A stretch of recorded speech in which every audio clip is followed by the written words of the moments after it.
Our next speaker is Muamer Razic. Muamer is an entrepreneur and an innovator. As the founder of Lacrosse, he was able to use his passion for the sport to truly change the game. Competing at Idea State U, Bucks for Bright Ideas, eFest, and Topper Tank not only gave Muamer capital to start his business, but provided him the knowledge and experience needed to be successful. He holds a BA in Organizational Leadership and minors in Entrepreneurship and Sales from WKU, where he spent his academic career developing his product and business acumen, as well utilizing the resources that the university environment provided. Please welcome Muamer. Hey, thanks, Ricky. All right, how's everybody doing today? Good? Let's first of all give another round of applause to Sarah for that great talk. How awesome was that? Thank you. All right, so what am I going to talk about today? Today, I'm going to talk about what defines success. So the biggest thing about success is there's no one-size-fits-all approach. We're going to talk about what it means to be right, what it means to be wrong, and how to find your own way. So as they said, my name is Muamer Razic. I'm a founder, co-founder, entrepreneur, innovator, product manager, so many words I can put with it, but why does all of that matter? So I like to innovate. I like to think about things differently. One thing I did, most notably, is I'm the founder of Lacrosse. Lacrosse is a tech company that focuses on providing technical and statistical analysis for lacrosse players. Sounds fancy, right? Basically what it is we tell lacrosse players how they've performed, and we give them tips and tricks on how they can improve. So what you can see on the slide is a couple pictures from the app and how it looks for a player. And then this fancy device that you see up here, it's actually pretty simple. Imagine it as a one-size stick of gum that ends up giving a lacrosse player access to all of this data. So why does all of this matter? As you heard Ricky say, I would be quote-unquote called successful. I would argue that. I would say that I'm on the path to success. For me, success is a little different. I still have different things that I'm striving for and that I want to achieve.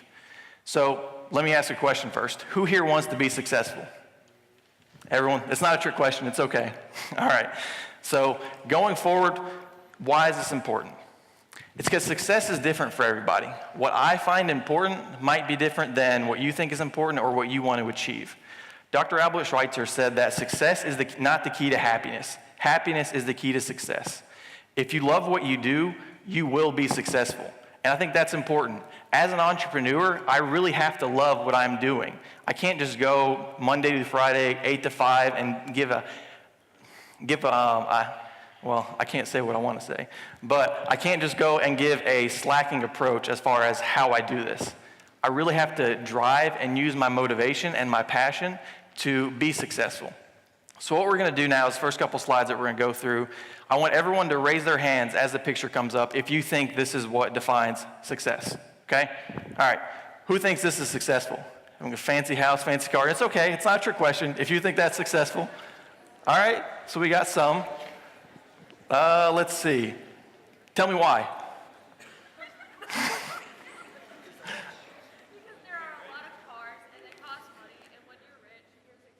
When you're rich, you're successful. That's fair. That's a good point. All right. What about this? Who thinks this is successful? Okay. We got some more hands on this one. What about you?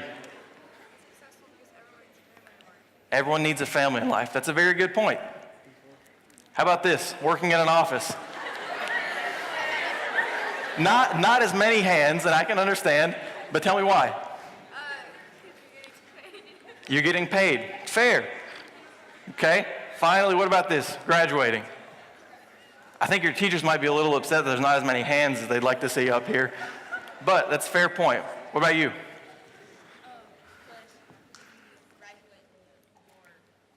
If you graduate, you have more opportunities. And that's correct.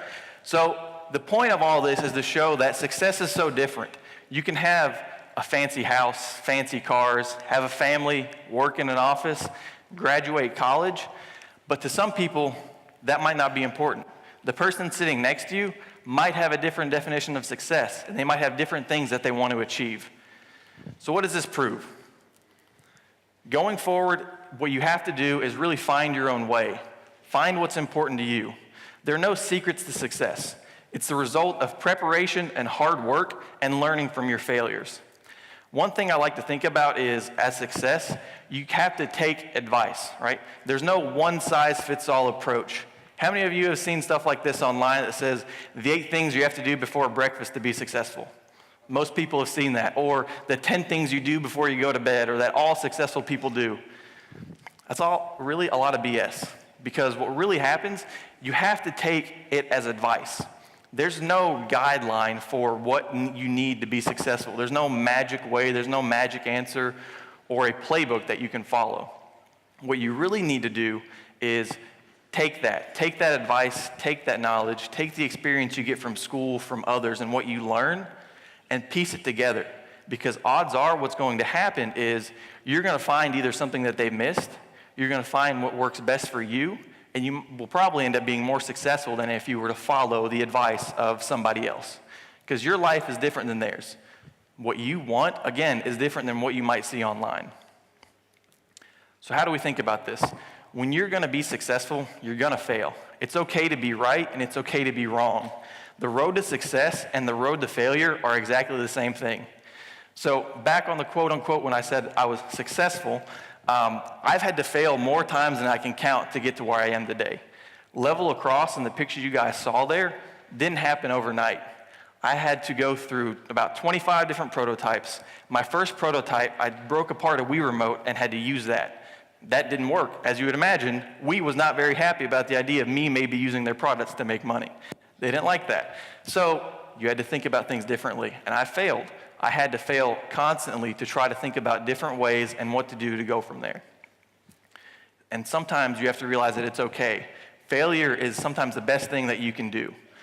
One thing that I learned when I was in Minneapolis at one of the competitions that they mentioned called EIX from Damon John from Shark Tank was, he told me that if you're going to fail, fail now and fail quickly. That was really important to me in that if you're going to take a chance, if you have an idea, if you have something that you really want to achieve, do it. Why not? What's going to happen is years from now, when you go on in life, if you don't do it, you'll regret what could have been, you'll miss out on key opportunities and experiences, and you'll always wonder, what if? The flip side of that is when you are successful, acknowledge that. Everyone loves telling people that they were right, or having that aha moment, yes, this is what I did, this was fantastic, this was amazing, I love being right. And you should fully relish in that. Enjoy that experience. It's not to downplay being successful, but you have to be okay with failing and be okay with being successful. Use that experience that you get from the success you achieve, recognize what you did, how you got there, and think about how you can apply that going forward. Because you clearly had to do something to be successful, right? That would make sense. So you have to find out ways to emulate that again. So why does all this matter? All of this matters because as you go down in life, you really have to think about there's no right or wrong way. Every choice you make is your own. You can't go through life thinking, hey, here's a step-by-step guideline that I have to follow in order to be successful. You're going to make mistakes. You're going to learn from them. And you're going to be successful. And all of that is important. So as you continue on, just remember that. Don't be afraid to fail. If you want to do something, do it. I encourage you and I challenge you to take risks, take chances. Find what motivates you and go forward. So if you're going to take any part away from this talk and this experience, I just ask you to remember 3 things. Define what success means to you. Find your own way. What you want is going to be different than someone else. And be okay with failing and also relish in your successes. Use that advice going forward and maybe don't use all of it. Find what works for you. You have to find out your motivation, what you want to achieve, and use that to be successful. Thank you, everybody.